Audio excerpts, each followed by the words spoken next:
desde Cajamarca. Y los inolvidables de Guarí. Para Producciones Karen.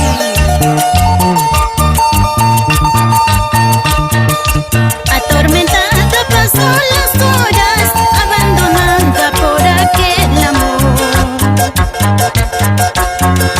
que se marchó dejándome sola, dejando a mis niños que a mi lado lloran.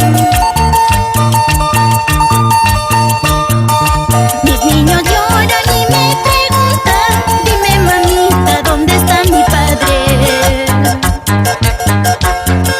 Yo le contesto: no puedo evitarlo, lágrimas de dolor corrían mis mejillas.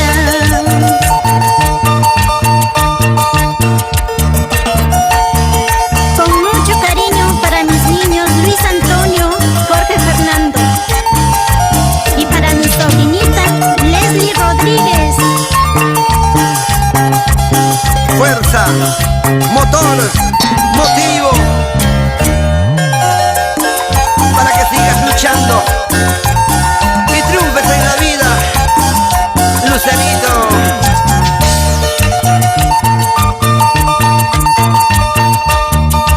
Todos los días yo voy al trabajo, dejando a mis niños aún dormiditos.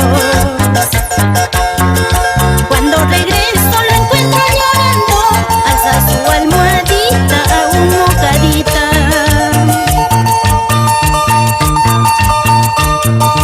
Todo yo daría por mis lindos niños, por verlos sonrientes, mi vida daría.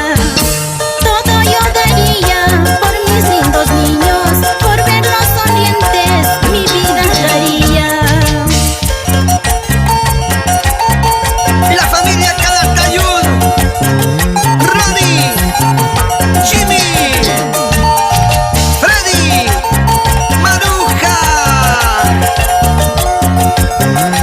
Eso, eso, eso.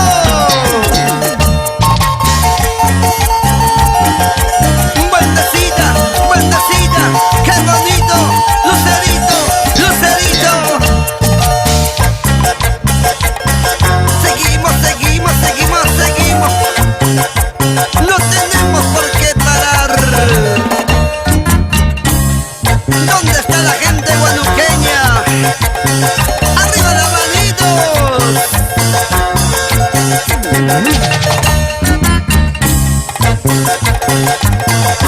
Así se baila, así se goza, toda la noche, toda la noche.